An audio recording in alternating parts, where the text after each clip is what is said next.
அஸ்ஸலாமு அலைக்கும் வரஹ்மத்துல்லாஹி வபரகாத்துஹு. ஜீவராசிகளுக்கு இரக்கம் காட்டுதல்.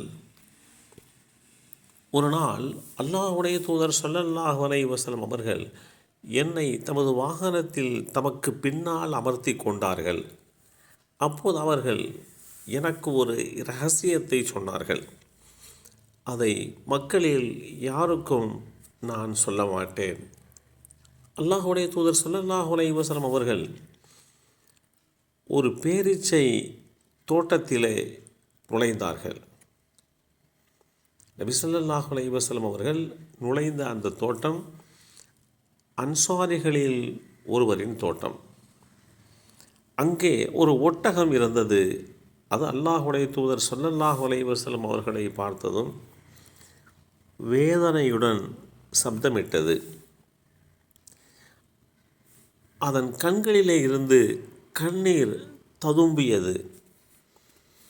நபி ஸல்லல்லாஹு அலைஹி வஸல்லம் அவர்கள் அந்த ஒட்டகத்திற்கு அருகிலே சென்று அதன் தலைப்பகுதியை தடவி கொடுத்தார்கள். உடனே அது அமைதியானது. பிறகு அல்லாஹ்வுடைய தூதர் ஸல்லல்லாஹு அலைஹி வஸல்லம் அவர்கள் இந்த ஒட்டகத்தின் உரிமையாளர் யார் என்று கேட்டார்கள். அப்போது அன்சாரி இளைஞர் ஒருவர் வந்து, அல்லாஹ்வுடைய தூதரே, இது என்னுடைய ஒட்டகம் என்று கூறினார். அப்போது அல்லாஹ்வுடைய தூதர் ஸல்லல்லாஹு அலைஹி வஸல்லம் அவர்கள், அல்லாஹ் உனக்கு உரிமையாக்கியுள்ள, உனக்கு உரிமையாக சொந்தமாக வழங்கியுள்ள இந்த விலங்கை பற்றி நீ அல்லாஹ்வுக்கு பயப்படவில்லையா?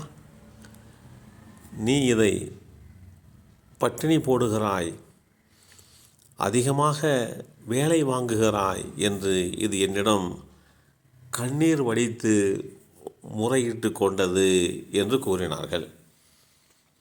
இந்த செய்தி அபூதாவூத் என்ற நூலிலே 2549 என்ற எண்ணிலே பதிவு செய்யப்பட்டிருக்கிறது. நம்மை படைத்த இரட்சகனாகிய அல்லாஹ்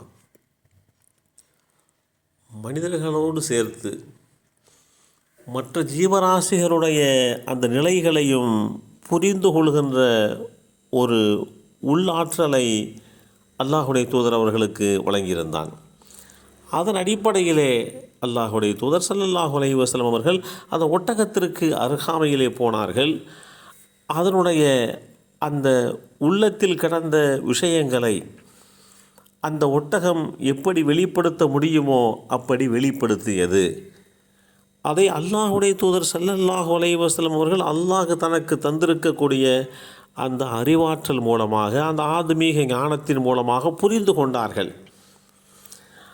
அந்த உரிமையாளரை அழைத்து, நீ சரியான முறையிலே இதற்கு நீ உணவளிக்க வேண்டும், தீனி கொடுக்க வேண்டும், இது எவ்வளவு சுமக்க முடியுமோ அவ்வளவுதான் இதன் மீது நீ சுமையை ஏற்ற வேண்டும், எவ்வளவுதான் சுமந்தாலும் அதற்கென்று ஓய்வு கிடைக்கின்ற வகையிலே சில நேரங்களை ஒதுக்க வேண்டும், சதா இரவு பகலாக இந்த ஒட்டகத்தை நீ வேலை வாங்கி கொண்டே இருக்கக்கூடாது என்று அல்லாஹ்வுடைய தூதர் ஸல்லல்லாஹு அலைஹி வஸல்லம் அவர்கள் அந்த தோழருக்கு அறிவுறுத்திய செய்திகளைத்தான் நபிமொழி தொகுப்புகள் நமக்கு தெளிவுபடுத்தி காட்டியிருக்கின்றன.